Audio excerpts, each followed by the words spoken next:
Bueno, muy buenas a todos los miembros de la comunidad. Estamos acá un día viernes, nuevamente hablando de economía, hablando de la semana, lo que ocurrió en una semana que fue bisagra para mí. Bisagra desde el punto de vista macro, con cosas que yo realmente no me esperaba y que tienen que ver, me parece.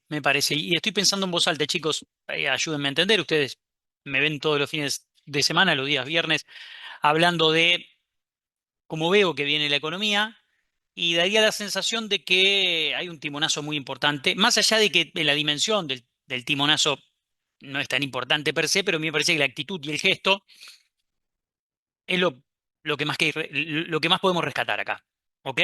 Yo vengo diciendo hace mucho tiempo que el esquema liberal libertario, el gobierno, y el esquema macroeconómico liberal libertario está chocando contra los propios dogmas. Y creo que Caputo se dio cuenta con todo el equipo económico. Me animo a decir que muchos se pueden enojar, pueden decir que una cosa u otra, me mismo decir que el volumen del gobierno está marcado por el volumen del equipo económico, que es un equipo económico con el cual podemos coincidir o no coincidir.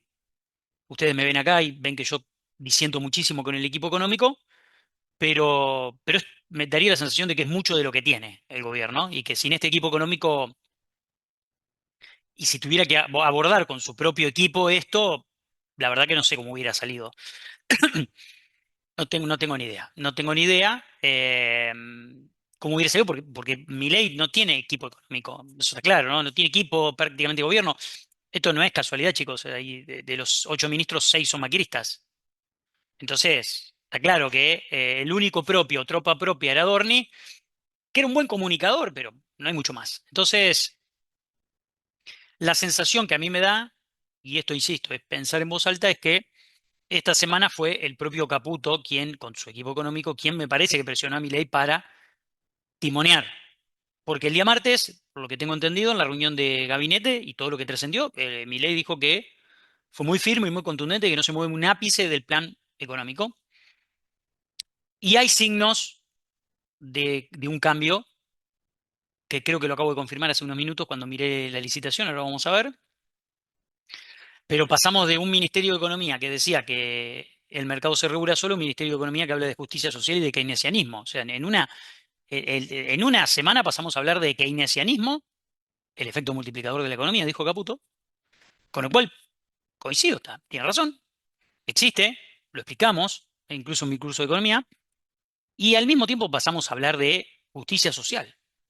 Es un acto de justicia social, dijo, no hace falta que diga lo que dijo Milei con respecto a la justicia social, pero pasaron muchas, en las frases, en el contexto pasaron muchas cosas. Me da la sensación de que lo que veníamos diciendo, de que Milei estaba recibiendo por tuiteros, amigos del ministro de Economía, economistas que estaban comentando que era mejor dejar fluir al dólar que vaya acompañando la inflación, era mejor monetizar la economía, era mejor privilegiar la actividad. Me parece que se generó una grieta dentro del gobierno y esa grieta se zanjó probablemente con algún tipo de discusión interna o de presión interna en la cual Caputo termina imponiendo una condición con todo su equipo económico, que es la condición de avanzar en un giro en ese plan puramente heterodoxo. Y yo no entiendo a Caputo, porque cualquiera que esté en el lugar de él es el que pone la cara en esta cuestión. Y si el plan es solo ajuste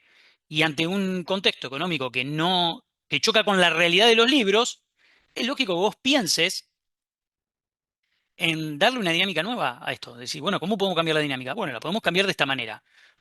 Bueno, el presidente te dice que no, que una vez, dos veces, tres veces, hasta que en la quinta le dice, bueno, qué sé yo, yo me voy si esto sigue así. ¿Qué querés que te diga, viste? Si no puedo tomar decisiones, me voy.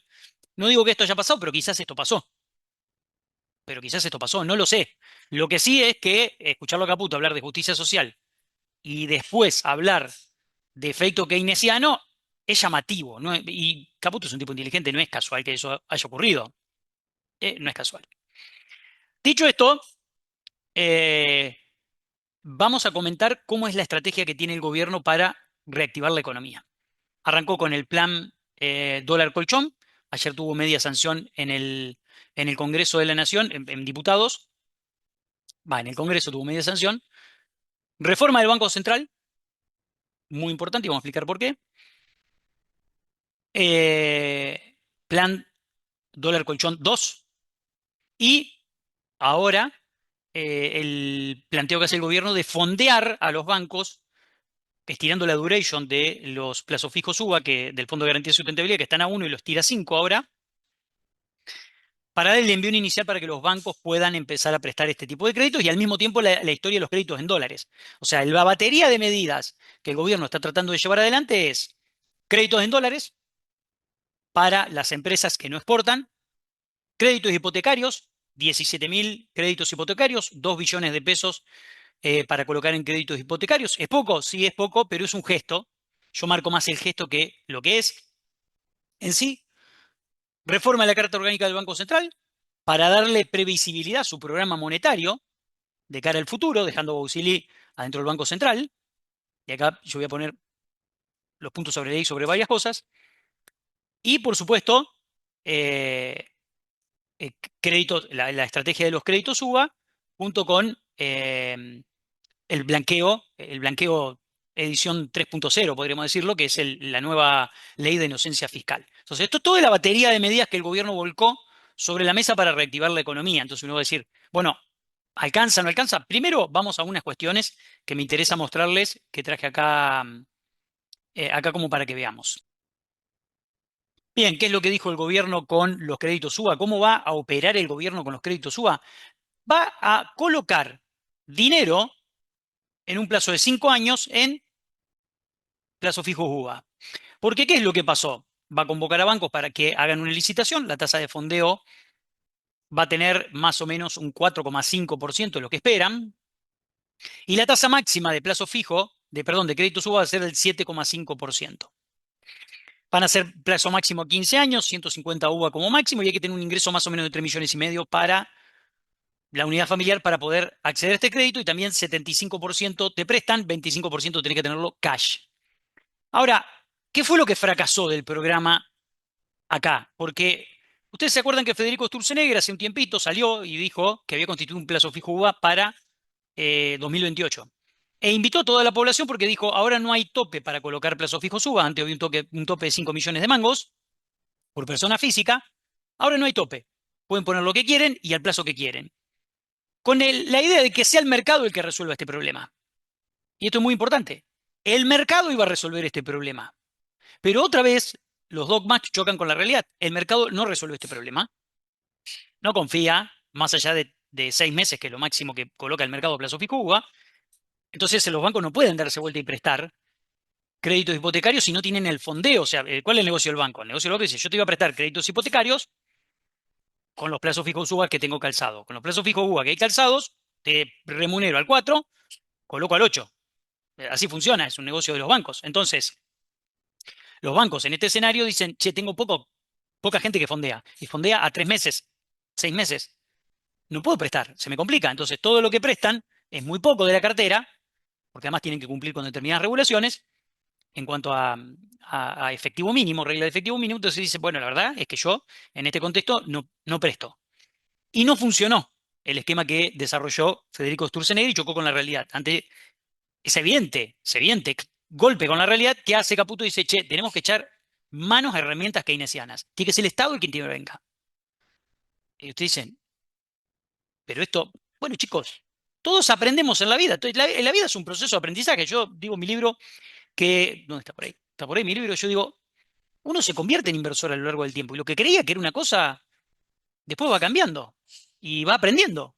Bueno, obviamente, evidentemente, ah, o Milei está aprendiendo esto, o evidentemente Caputo se lo impuso.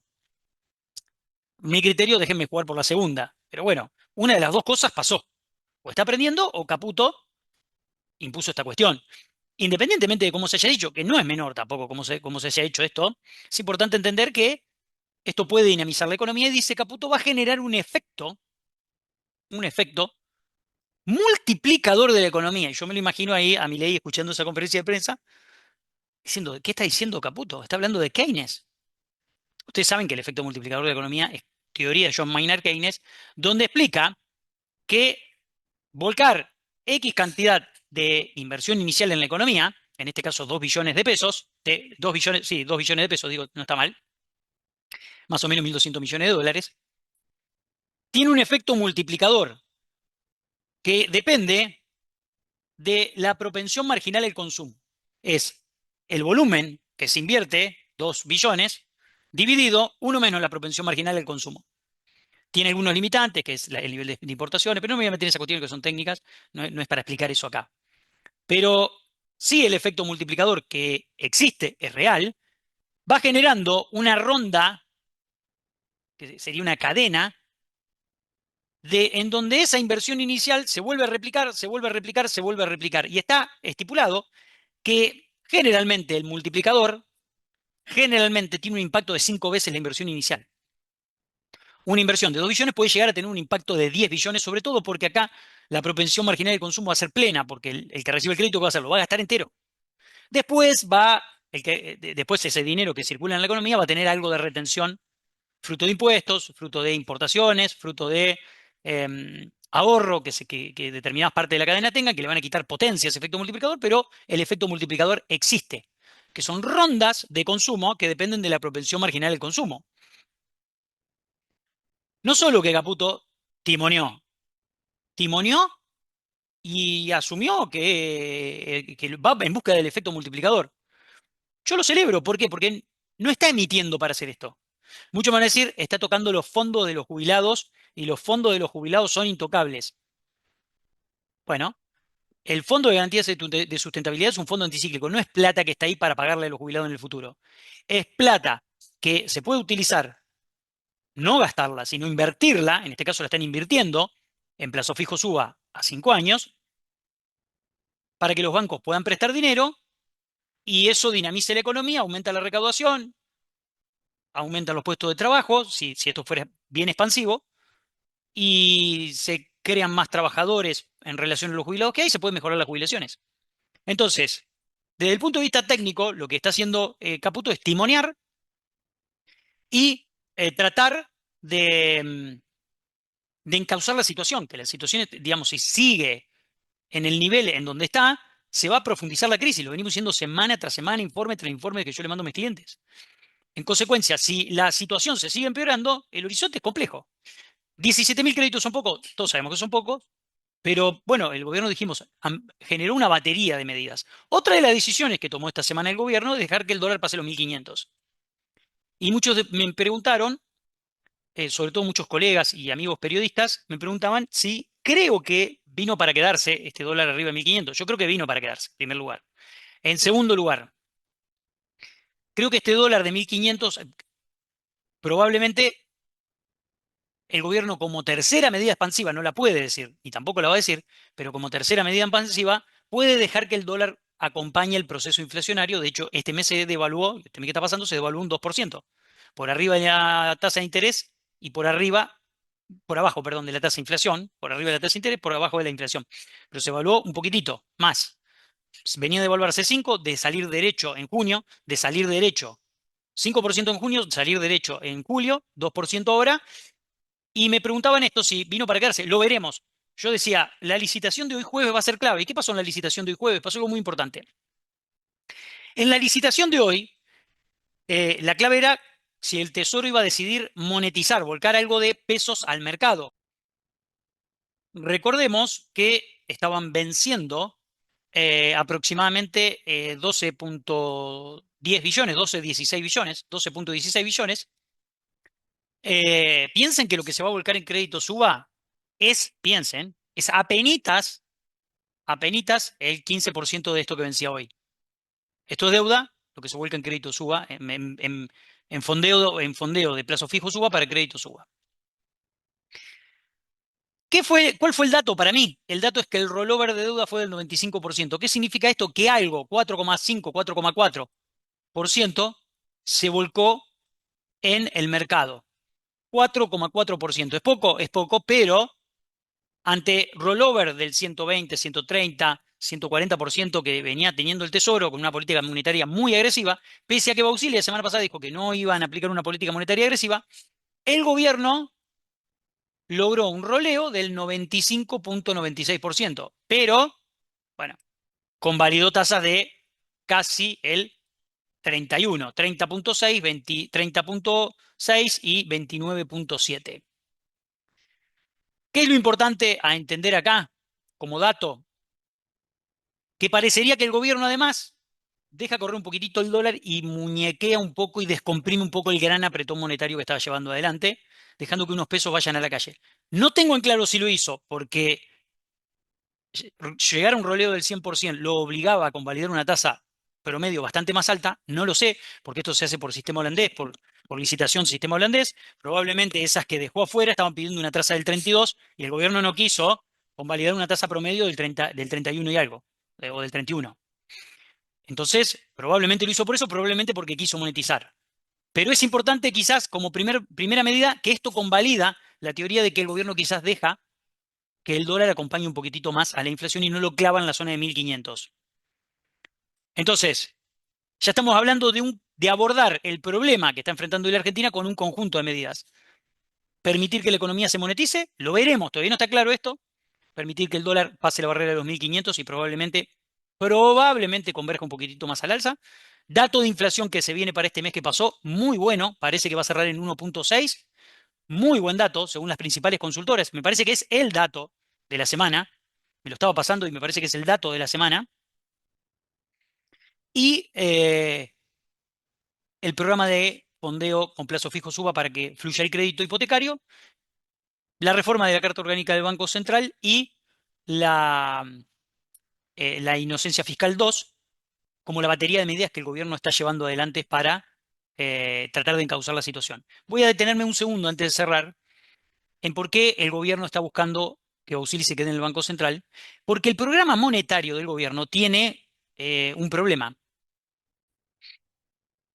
¿Por qué es importante entender lo del Banco Central? Porque obviamente el gobierno ya está roleando la deuda que este año, que vencía en esta gestión, y fíjense el stock de deuda en pesos que ya vence en el próximo mandato. Fíjense que pasamos de menos de 20 billones a principios de este año a 30 billones en abril y hubo un salto muy grande en mayo a 65 billones y hoy estamos en 95 billones. 95 billones de pesos en deuda que pasa a la próxima gestión. ¿Por qué esto es importante entenderlo? Porque el programa monetario que tiene el gobierno va a hacer que de acá en adelante hasta la elección mucha más deuda pase a la próxima gestión. Ustedes fíjense que el gobierno no emitió ningún bono en esta licitación que vaya a la próxima gestión, ni AO 29, hard dólar, ni bonos, SER, ni Link, ni Tamar que venzan a la próxima gestión, porque, no, porque sabía que le iba a comprimir una tasa más alta. Entonces, ¿por qué es importante que se quede Bausili para el gobierno? Porque eso le puede dar mayor previsibilidad a eso que quieren hacer, a ir volcando a partir de ahora en adelante toda la deuda a la gestión posterior. Yo digo, están enlatando déficit fiscal, que debería estar en esta gestión, es un déficit cuasi fiscal que está enlatándose y pateándose a la próxima gestión. El mercado en algún momento puede reaccionar a eso, porque cuando vea que el volumen de vencimientos en la próxima gestión empieza a ser alto y vos tenés bonos de esas características y ves que puede perder la elección, sin Bauxili en el Banco Central, esos bonos pueden valer muy poco, con Bauxili en el Banco Central dependerá de lo que pase, etcétera, si pierde el gobierno Milei. Pero lo que está tratando de buscar el gobierno es garantías para el programa monetario para que no le colapse la tasa al alza mucho antes de tiempo y no le presionen al dólar vendiéndole títulos. Eso es muy importante entenderlo porque si tienen deuda argentina, tienen que saber cómo funciona esto, cómo funcionan estos cortes, porque hay un cambio de gestión y lo que no hay es un cambio en la política, en la discusión política. Milei y Caputo van a todo o nada en esta elección diciendo nosotros o el abismo. Y si somos nosotros y el abismo está acá y el mercado te compra lo del abismo, en el medio, tu programa monetario tiene que pasar de acá a acá. O sea, tiene que pasar de acá al abismo si el mercado cree que será el abismo y las chances electorales de quien sea el abismo empieza a ser alta. Entonces esto es muy, muy importante entenderlo por el colapso que pueden tener el precio de los bonos. Dicho sea de paso, yo soy memorioso con cuestiones del mercado, la CUNSA tuvo que reperfilar. ¿Se acuerdan? Porque colapsó el precio de los bonos. Entonces, los bonos en pesos, chicos, los bonos en pesos. Entonces, ¿qué es lo que creo que se viene? Bueno, me animo a decir que el gobierno dio el primer, viste, en el capitán, Caputo es el capitán del barco, más allá de que Milei es el presidente, Caputo es el que está timoneando la economía, Me da la sensación de que hubo una gran discusión ahí y dijo, vamos a corrernos, porque si seguimos así le chocamos. Esa es la sensación que tengo. Chicos, chicas, les dejo, no olviden darle like, suscribirse al canal, les dejo un gran abrazo y nos vemos en la próxima semana hablando de economía y pensando cómo podemos defendernos de, tanto económicamente como financieramente, de situaciones como la que estamos viviendo. Me estoy olvidando algo, que no es menor. Este contexto de cambio hacia y timoneo puede ser un contexto propicio para la baja del riesgo país. Ojo. Gran abrazo. Chau, chau.